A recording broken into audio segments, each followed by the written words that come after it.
Liam and I put together, just based on day one of camp, how we're feeling, using some foresight, all of that stuff, what we think the lineup will be on opening night. And I think maybe what we'll do, Liam, every Friday heading into the season, we'll change them, right? Do a little power, like, okay, I'm doing this. I like how this guy's playing, all that stuff. So I'll go first, my lineup.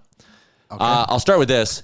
Blue lines, we are both the same. Both the same. Unless Alec Regula can somehow outdo Ty Emberson. Probably won't. Probably both agree that would be like the step, though. Yeah. That'd be the one. But like I have Ekholm with Bush. I have Nurse with Wallman. I have Kulak with Emberson. Forwards.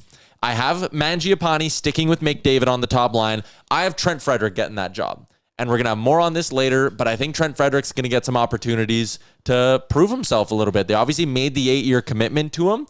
I think they'll want to see if he's a fit with 97. With Hyman out, I like Frederick as kind of a net front guy and all of that. He obviously has scoring touch. He's scored 18 goals in the NHL before when his most common line mates were Morgan Geekie and like a 37-year-old James Van Riemsdyk.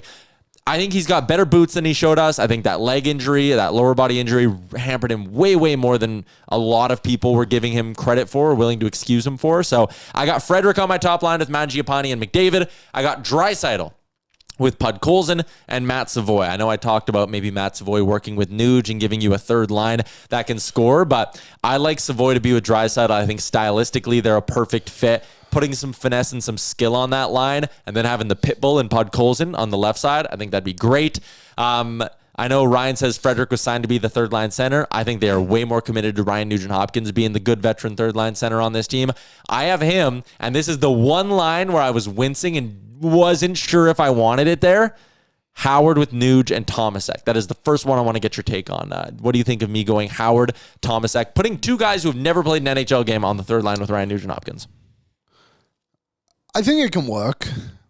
I wonder if they go for more a defensive approach on that line.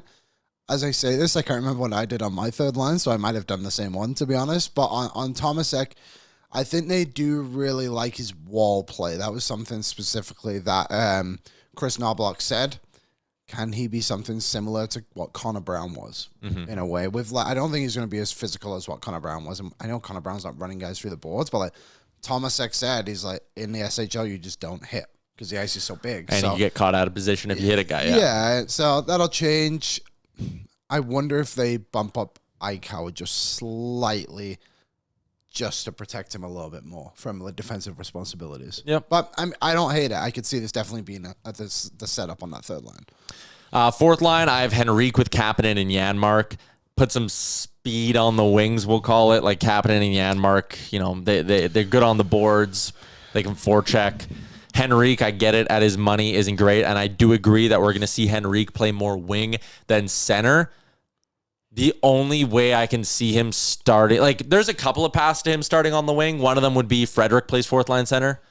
Tomasek, they talked about maybe being a fourth line center. The other option would be Howard starts in the American League. Henrique is up on the third line as a winger with Nuge and Tomasek, and Philp or Lazar make the team as your fourth line center. That was kind of the only calculation, only way I could see it. But I also do know Chris Knobloch. I think he likes constants.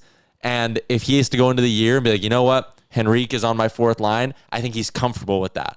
So I think it's a bit of a comfort play almost for me, going Henrique on the fourth line. And I think, again, I'm thinking about balance here a little bit, where you have a clearly defined top six and a clearly defined bottom six.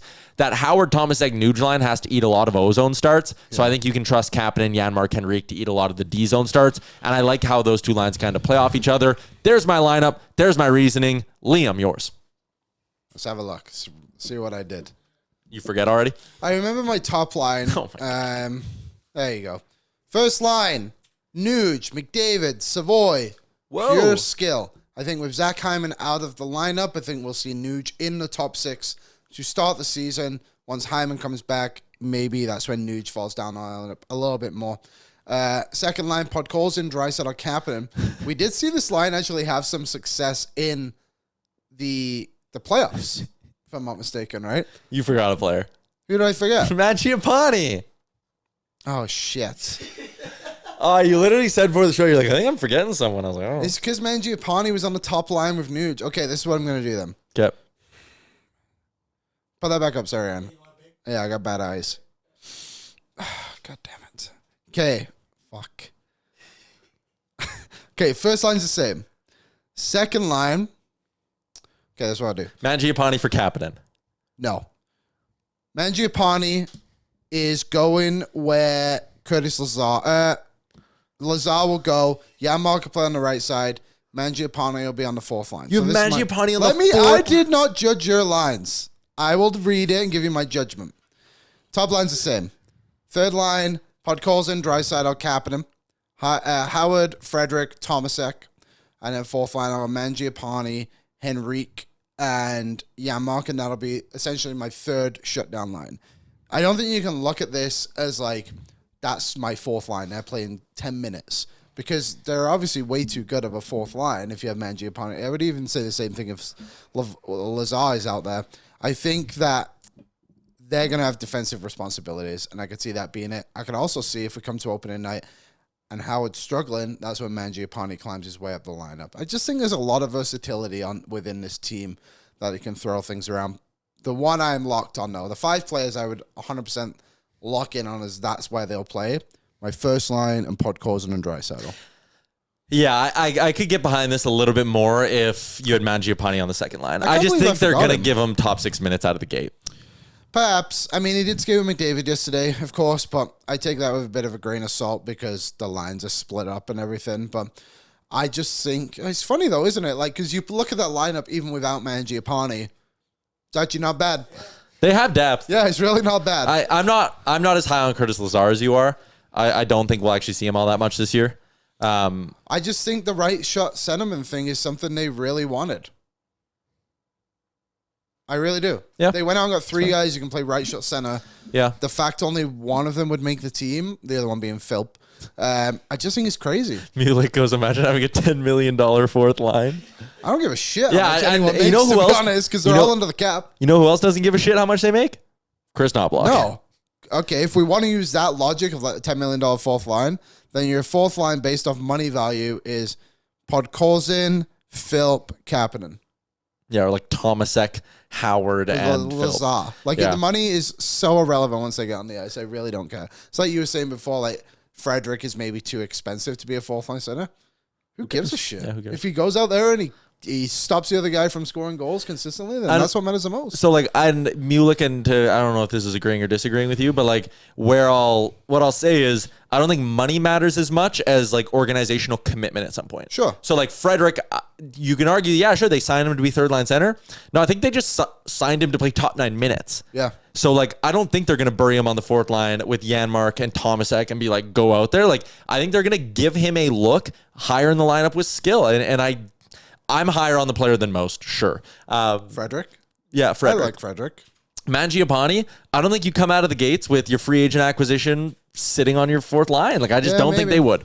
I think they'll move him up. I just think they're going to struggle with that left wing. Maybe. Because it's either, okay, so based off that, Mangiapane on the fourth line. If Mangiapane's not there, then who's there? Who did you Kapanen. Kapanen? Fourth line left wing. Yeah. Or Janmark's on the left and Kapanen's on the right.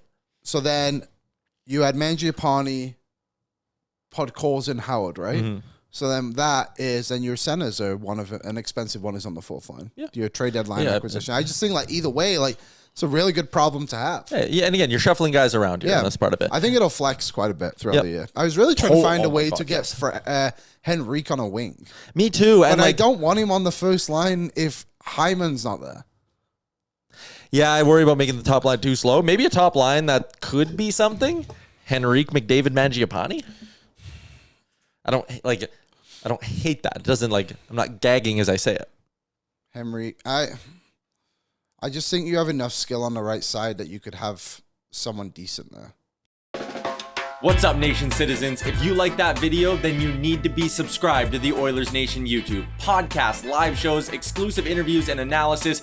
Everything you need from your favorite voices at Oilers Nation. And you don't want to miss any of it, so hammer that subscribe button.